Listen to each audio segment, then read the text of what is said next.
My name is Gaviola, and I'm with Global News. This is my third time today gracing this stage. I'm a national anchor and reporter, and I cover the business beat, in case you hadn't heard. It is my absolute pleasure to be up here for this next panel, my final one of the day. And our hope is to start some conversations and tackle some topics that might be a little uncomfortable and maybe tough to talk about. So joining me is Ben, and I'm going to get him to introduce himself because he's kind of someone who needs no introduction. Well, thank you, and great to be here today. So I'm Benjamin Bergen. I'm the president of the Council of Canadian Innovators, CCI, which often gets confused with many other associations with similar letters. So I'll maybe just explain a little bit about the council, what makes us different, what makes us unique, and kind of what we focus on. So we're a business council that was started in 2015, 2016 by CEOs that were really feeling that the public policy discourse in this country was dominated predominantly by large foreign multinationals and really by incubators, accelerators, and sort of the startup space. And that in order for Canada to scale and grow, we've got to come up with the right frameworks to support them. And so the work that we do at the council really looks at what are the structural challenges that we have in this country that are preventing us from scaling up. I know some folks like to say it's culture. It's not. It's structural.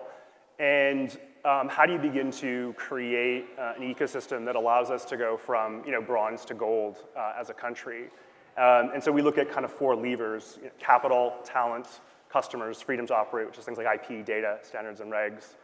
And right now, there is a topic that obviously has kind of caught fire: capital gains. I guess as folks have been talking about that a little bit.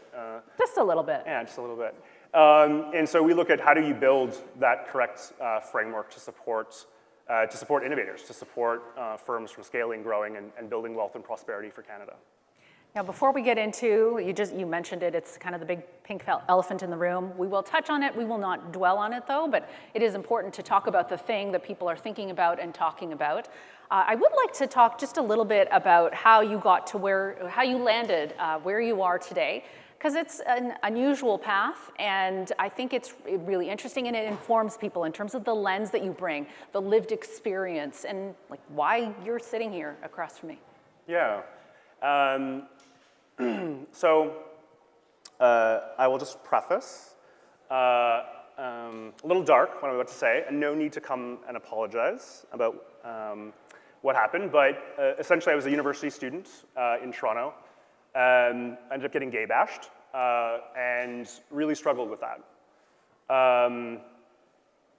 Didn't do well in university that year, but I came back and ended up running for city council because I wanted to talk about ideas. So I ran in 2010 in Ward 27 and had really no concept of what and how things worked. Hilarious literature, knocking on doors, wanting to talk about bike lanes, very downtown Toronto, a liberal latte elite ideas. And I ended up knocking on Glenn Murray's door. And I don't know if you folks know who Glenn Murray is, but he's former mayor of Winnipeg, member of provincial parliament, and was actually a cabinet minister. And being a queer kid from Manitoba, Glenn's kind of a hero. He's our Harvey Milk, many firsts to his name. And Glenn said, "You're gonna lose." When I knocked on his door, kind of surreal, Glenn Murray. And he said, "After you lose, come work for me." And I went and worked for Glenn. And that's how I got into politics. And then I kind of knew the downtown riding quite well. And then a very dynamic, wonderful, charismatic leader came and ran in that riding for the Liberal Party federally, and her name was Chrystia Freeland. And so I ended up becoming her campaign manager and ended up working for Chrystia. So you kind of know what side of the ledger I sit. And really, it was this sense of how do you try and do better, how do you try and make the place that we're in a better place. And so for me, the work that I do at the council, although sometimes seems like it's not connected, is how do we build wealth and prosperity for our country? How do we create opportunity? Because right now I think we're in a moment where our economy is atrophying, things are not going well, and rather than looking at a way of uniting us, we see public policy, both from the blue team and the red team, that's feeding anger, that's feeding populism, and the way forward doesn't seem very clear. And the work we're doing at CCI is how do you build a prosperity strategy? How do you build an organization that can generate opportunity? And that, in my estimate, is really kind of our best defense and kind of mechanism as a country as we enter this very uncertain period globally. Yeah, and I get the sense from you, you are genuinely concerned and worried, and you think that it is time to change things up and kind of evaluate what it is that we've been doing, what is the impact of these policies intentionally and unintentionally. I'm glad that getting to know you is like peeling these layers of this onion. Before I met you, and I think we spoke on the phone for the first time yesterday, if you look up your name, this is just basic due diligence, this is what comes up, okay, in terms of news. So from the National Post, Benjamin Bergen, why would anyone invest in Canada now? So this idea forming in my head of who is this guy? Yeah. From the CBC, capital gains tax change draws ire from some Canadian entrepreneurs worried it will worsen brain drain. I could go on and on, but you guys get the gist of it. So let's talk about this change. Some people say not a huge deal, necessary to keep us on this fiscal track. Others say, the sky is falling, very bad things. What is your view? Yeah, so I think I kind of come across as a bit of a grumpy cat or a bit of a doomsdayer in media sometimes. But I'm actually very hopeful, I think, in the long run. But this budget really kind of typifies where we're at in this moment, where the vibes are off, I think, as people have been saying. And the cap gains piece is concerning not so much of its direct impact, but where are we going as a country? And I think we kind of need to take stock of things. We're 25% poorer than the Americans. We're 20% poorer than the Danes. We're 20% poorer than the Australians. So it's not socialism, it's not capitalism, and it's not a resource curse. We got bad public policy. And we get told that it's culture, that we don't have enough fire in the belly, that we only play for bronze. But when you actually dig into the public policies that this government in particular has worked to try and build, they just haven't delivered anything. You look at superclusters, they had to downgrade them to clusters. You look at the Canadian Innovation Corporation, it didn't even get set up. You look at the economic tables, which were started in 2017. The goal of them was to try and create 14,000 new companies to bring us up to 28,000 SMEs. And we've actually decreased. We're now at sort of 10,300. So in all of these indicators, we're moving backward. And in a moment where our Deputy Governor of the Bank of Canada comes out and says, break glass, which is extremely radical for a Deputy Governor of the Bank of Canada to say. And as someone who always listens to the Deputy Governor of the Bank of Canada, when she's saying break glass, ladies, we must break glass. And so that's where we find ourselves, in this moment where the government knows that its policy that it's putting forward is horseshit. They know that it is political theater. And I think as Canadians, we should be offended that this is the path that they've gone down. That rather than thinking about wealth, rather than thinking about prosperity, which impacts everyone, and people have a right to be angry, right? Housing is messed up, right?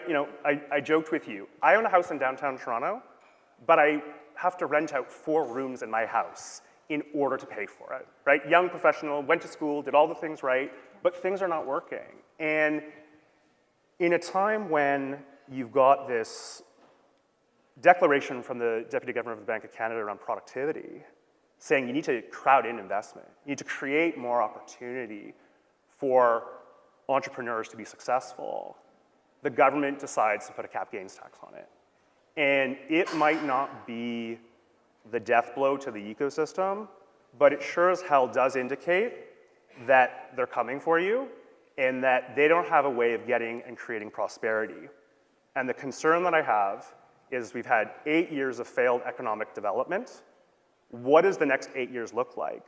And if we don't draw a line in the sand and say, look, we've given you cautious optimism for the last 7 years, what's left? And the piece here that I think is most concerning is right now in this country, we do not have a political party that supports pro-growth, that supports prosperity, and that promotes what those values entail. We have two political parties right now that overwhelmingly have turned this budget into theater, which it shouldn't be.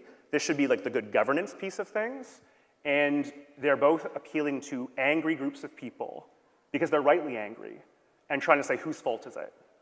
And that's, I think, very concerning, where if the blue team does form, are they going to be, traditional progressive conservatives? Probably not. And that's why I think this moment where we've got to kind of come together collectively and say, what is the future that we want? And so when people see me kind of angry about cap gains, I think they think I'm some sort of one percenter who's, out to protect the tech billionaires. It's like, no, the economy's struggling. People are hurting. And rather than collectively thinking about how to fix it, you go after actually the most productive people who are actually creating productivity. It's kind of insane, really, when you think about it. We're gonna, what a place to leave it. Just pause that for 1 second. I want to be very clear-eyed about what the actual impact of changes to the capital gains tax inclusion rate would be. One of the things you touched on is the brain drain, and I know that is very real. Culturally, geographically, we're so close to the U.S. Is that really something that this will bring about? And I ask that as someone who has studied the fact that in terms of trends, there has been a reverse brain drain since 2016. So there is something that we are doing right to attract the best and the brightest, certainly in the tech sector, here to Canada. And maybe we lose some of that, but let's be real. So I mean, the noise is sometimes hard, right, to figure out these different data points, and we can all tell a nice story and a narrative, and we are the stories we tell. So I'll tell mine.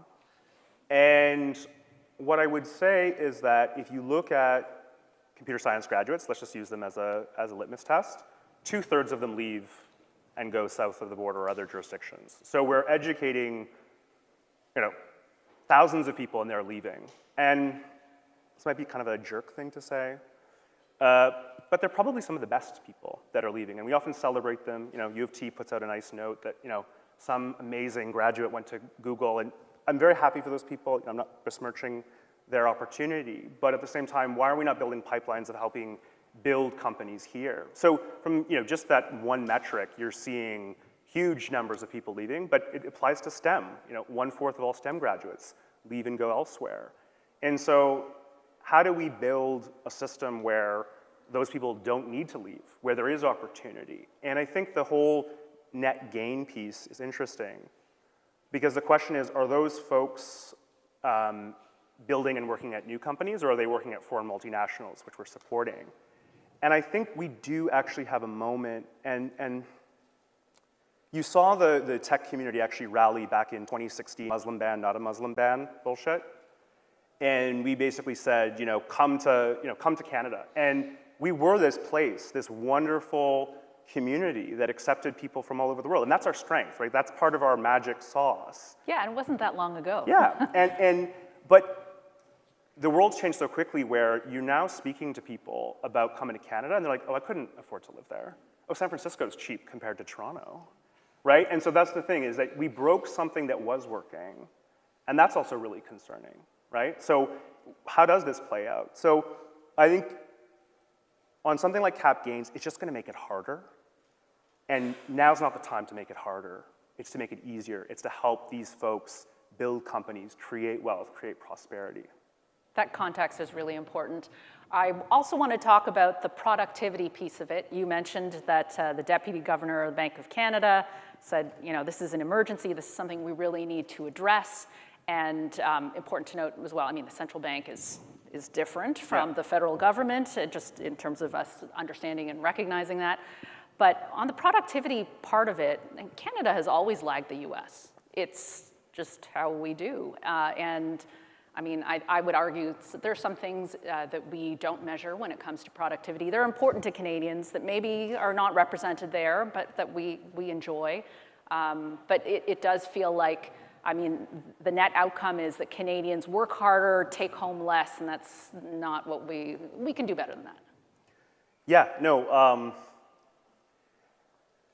I think, in conversations that the finance minister has stated, we're now tax competitive with California and with New York in terms of what's happening with cap gains. And I think that to me is kind of funny because it makes it sound like Ontario economically is in a similar situation as New York and California. Like I love that we think that for us. But in reality, we're actually Mississippi in terms of our Fair. GDP per capita. And so we can't be playing like we're the economic hegemon of the world. We got to play Canadian rules. We're an open, small economy. We got to do things differently. And that's how you create prosperity and productivity. When we bring in branch plant economics, like the Honda deal, like Volkswagen, we're investing in other companies and other countries' prosperity and wealth. That's crazy, especially when we know capital is hard to find. And so the 1,000 jobs that were being offered by Honda, again, never besmirch those people, but the humanoids are coming for those jobs. I don't know if any of you have spent time in Vancouver with Sanctuary AI, but they are going to replace all of them. And the other thing is the 1,000 jobs that are being created there are not net new. They're just being transferred from other plants. And so the question becomes, like, what is our economic future and prosperity? We need to, do what other small open economies do. South Korea didn't go from rice paddies to semiconductors by chance. It was a strategy. They lined up academic institutions, companies, capital. They thoughtfully pulled a system together. I mentioned Ozempic with you in kind of our pre-call, and it's kind of fun to joke about Ozempic, all those Americans using it to lose weight. But Denmark strategically went after healthcare and the biopharma space as something to dominate. And Ozempic solves a real problem. It solves obesity, a real health issue in our society. It also has the added benefit of helping people lose weight quickly and getting ready for beach season. But it's in that magic that they've been able to create billion-dollar companies. And it's in that magic that their GDP actually grew when it should have shrunk because they had one firm that was so successful. And that's actually the new reality we find ourselves in. Canada can't be generalists. We got to focus, and we got to own the things that we sell. We cannot be the makers of other nations' goods, because at the end of the day, a Banana Republic and a Volkswagen Republic are the exact same thing. Now, when you cite the Ozempic example, this solution for diabetes, there are a lot of people who would push back and say, I don't want the government to be picking winners and losers, let the markets decide. So how do you balance being strategic with that pushback? So you got to support winners. And that sounds cute and easy. But you got to sort of marshal all of your forces as a government to support winners kind of best you can. And I'm kind of happy to talk you through the capital, talent, customers, freedom to operate piece, if that's helpful. Sure. Oh, one thing. I'm going to try to reserve some time just for one question or two. So if something comes up, just hold it until the end. And if we have time, we will get to it, because speaking with him is kind of a great thing. Okay, go. Oh, very kind. Also, if it is a really hard question, go for it. And if it's kind of mean, go for it too. That's how we get better. This is a safe space. Yeah. So I encourage that. And Nick, who's here with my team, make it really mean. He knows how to really, really go after me. So if you look at how do you build an innovation economy, you have to support your domestic players. And I'll maybe just give this example, because I actually think it kind of gets at some of the real issues. We also have that $2.4 billion announcement around AI, right? Oh, that sounds good. Oh, sounds great. Yeah, sounds great. Oh, that's exciting. That's real dollars. But you dig into it, and you don't really know what it is. We had Minister Champagne several months ago sign a letter of intent with NVIDIA that no one was allowed to see. We had no real consultations with industry about what it meant. And I gave you this story over the phone as I was getting a coffee on Ossington in Toronto, that the government about a week before that announcement called us and said, hey, can you pull together a whole bunch of CEOs to talk about compute? And at CCI, we're like, of course, we can help bring the stories of CEOs to the government, happy to help them, happy to assist them. And a couple days later, we get a similar call from the government, someone senior in the Prime Minister's office, saying, can you get those people to come to Montreal? Can you get them an announcement on Sunday? So we have a government using CEOs as a validator for their public policy with not actually properly consulting them. And how are you supposed to create opportunity for firms when everything just becomes a communications announcement and not actually rooted in something? And so from an organizing principle and a structural principle, if we look at capital, right, how are we spending that money as a country? I think there's actually more than enough money going into the innovation economy from the government. You know, we've got SHRED, it's a $4 billion a year program. Right, no one really knows actually where all of that money is going. At CCI, we've been calling for it to be reformed for over 5 years. Minister Freeland, agreed, and then it finally began moving forward. But 18,000 companies receive SHRED dollars, and from our estimates, a very small handful of companies that are kind of Canadian in name only, so kind of the usual suspects you can think of, receive close to 50% of that $4 billion. Meaning that the 17,800 and whatever companies receive it get the other amount.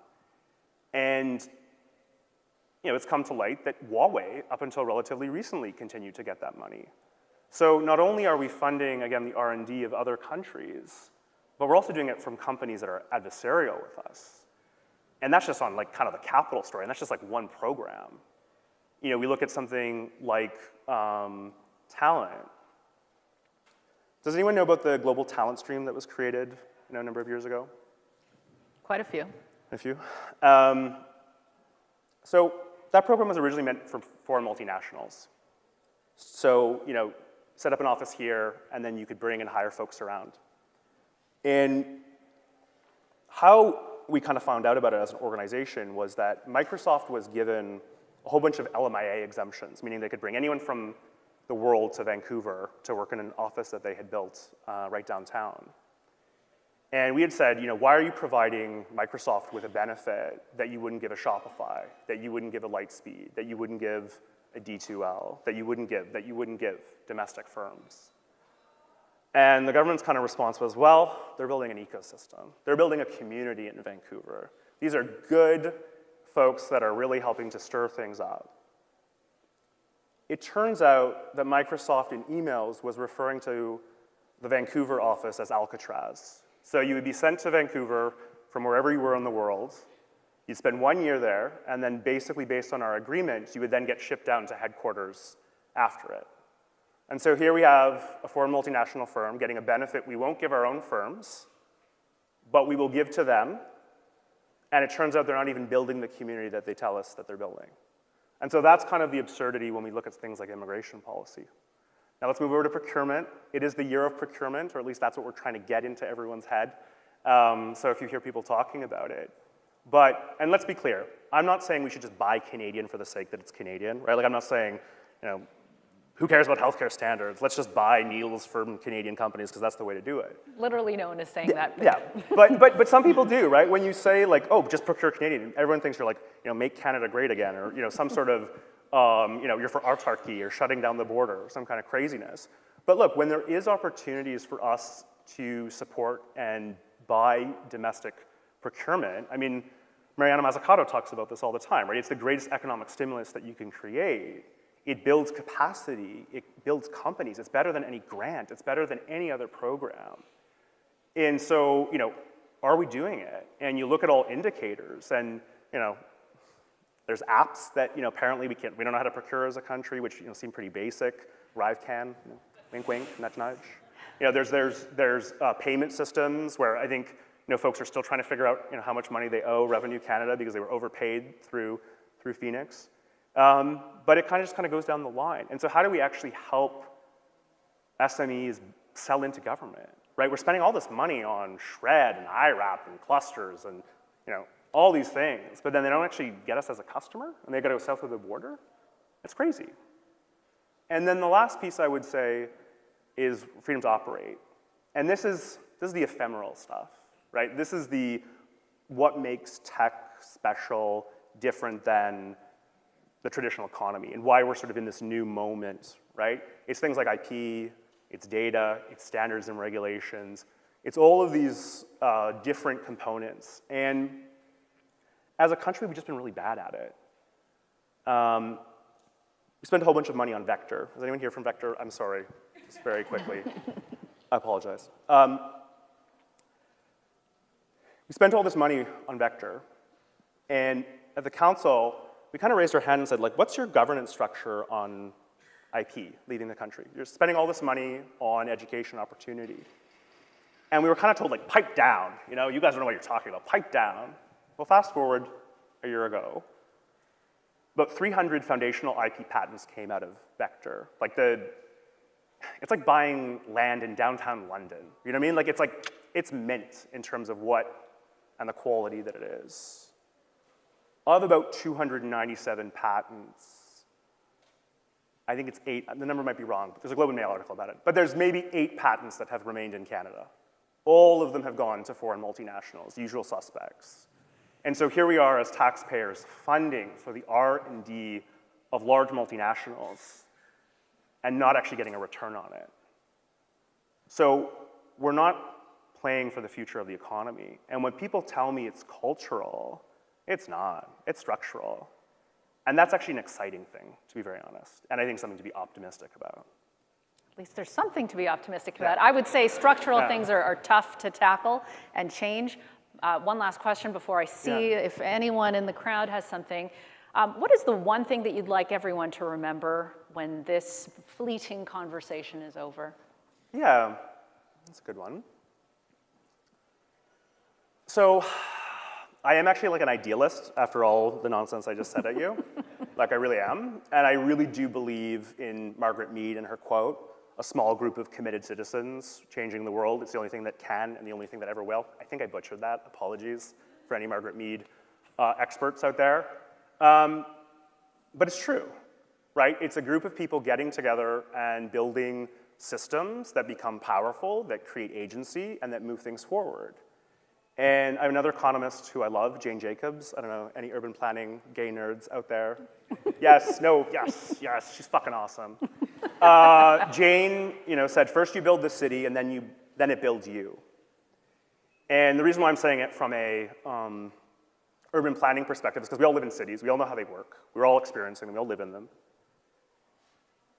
And if you build a city that's car dependent, if you build a city that is not about walking and biking, you're going to get higher rates of obesity. You're going to get higher rates of unhealthy behavior, right? And so the actual infrastructure and the planning that we build then begin to shape us. And so if we do want to transform the moment that we're in, if we want to stop going from bronze to gold, and candidly, how do we keep the people who are going for gold in the US here? We have to change the structure, and we can do it. It's about organizing, it's about coming together. It's exhausting, I gotta tell you. It's really exhausting, but it's doable. And you just have to look at it piece by piece by piece. And so, when the federal government comes out with a budget that says, it's your fault we don't have housing, it's your fault that people are struggling, I think we kind of gotta say, no, that's not it. If we'd grown, if we had kept pace with the 3 countries that I mentioned earlier, there'd be an additional $500 billion in our economy, more than the $4 billion that's being generated from cap gains per year, or $5 billion from cap gains each year, totaling 20 over a 4-year period. So that's where I find ourselves. And I think our politicians need to be held accountable for this. I think folks in places of power need to be held accountable for this. And it's coming together to achieve that. Any questions? And okay, I saw that hand, and then we'll get to you, and then you. I'm mindful of the time.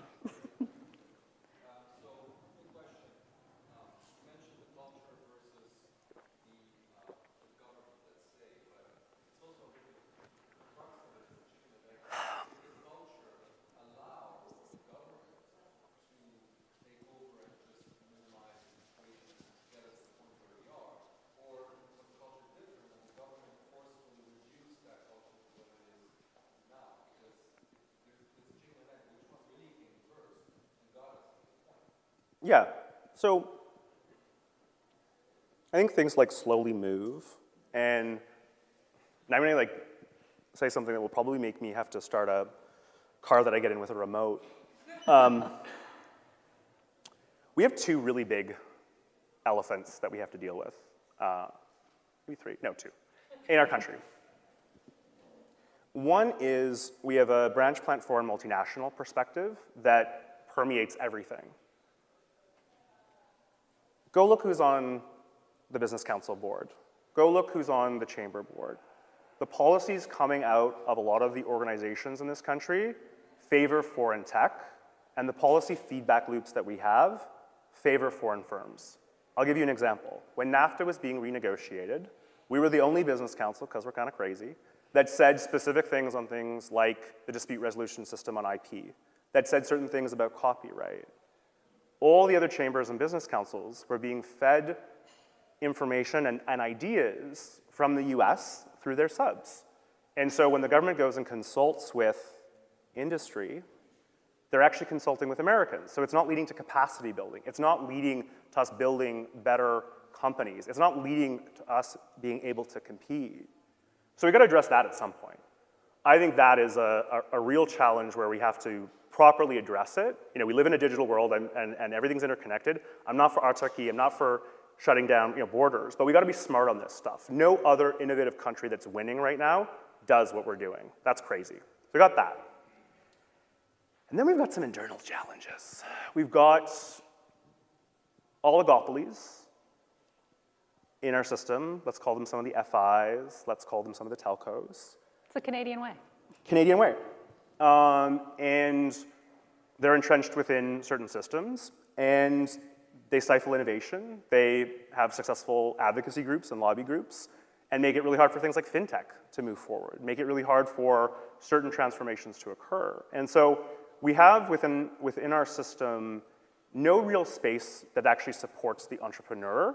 And not to say or to sound too culty, but I would say CCI is actually the only organization that is fighting for this pro-prosperity narrative from a lens that looks at it from domestic capacity building. And even some of our institutions, like Mars, Communitech, Invest Ottawa, if you kind of dig into them, what are the outputs that are coming out of them? How many people know what Mars stands for? Okay, one, that's good. It stands for medical and related sciences. But it stopped standing for that because no medical and related sciences really would come out of it, because they didn't understand how an innovation economy works. What caused firms to leave that were in the medical space was that they allowed J&J Labs in. And J&J Labs acted like a receptor. It took all the best IP, it took all the best talent, and it became like a nuclear bomb had gone off in Mars in terms of those firms. And so what did they replace it with? Clean tech, quantum, other areas. You see in a new building, Mars has brought in Unilever as a supporter in their AI, right? Where do you think all that AI investment is going to go? Where do you think those highly skilled workers are going to go? So even institutions which are meant to try and build our nation up are co-opted in this absurdity. And to change things, we have to come together and we have to say, enough. What is the future that we want?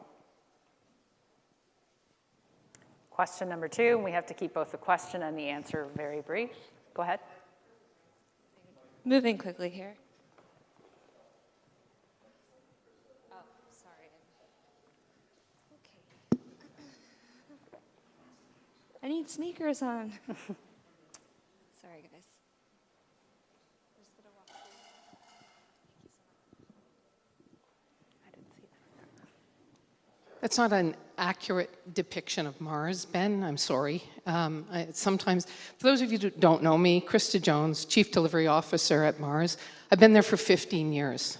I've been there from the minute that we started trying to create entrepreneurship in Canada. And there's lots of ways you can tell the story. There's lots of ways you can look at it. And Ben, I agree with you on prosperity in Canada, and I agree with a lot of what you've said.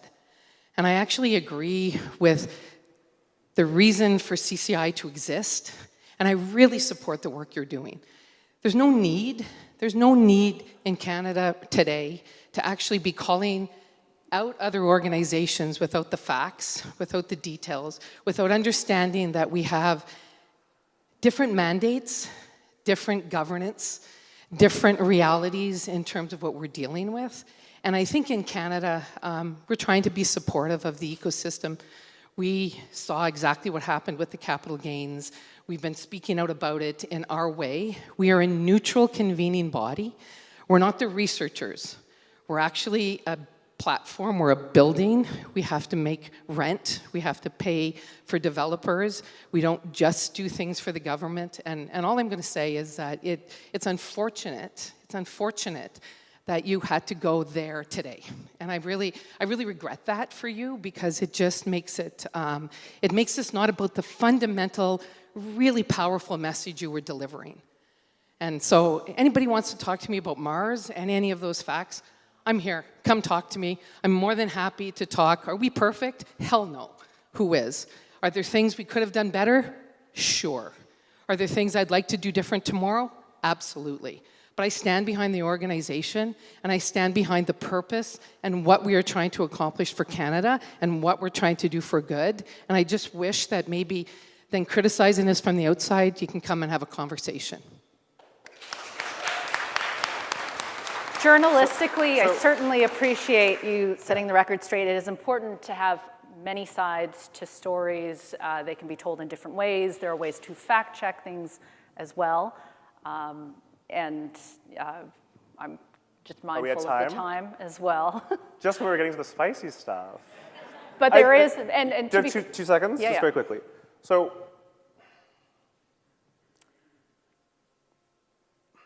in being critical of organizations, we should try not to make it about the people. So if my comments about Mars and certain organizations make it think that I'm going after specific people, I'm not. When your job and what you're paid to do doesn't allow you to understand what the issue is, it's unfair to expect people to do that. But we're at a moment where we gotta break glass, right? We gotta actually have hard conversations about where we're spending our money as taxpayers. Is it leading to outcomes? And I think the evidence is there on a lot of these organizations that they're not leading to outcomes that are actually driving our economy forward. And we need to try and make this not an emotional journey or story. And sure, I may come across as an asshole in how I deliver it, but at the same time, stuff ain't working. And we can delude ourselves into thinking that the world needs more Canada. But it doesn't. We don't meet our NATO commitments. We bring people over here and don't actually provide them with an opportunity.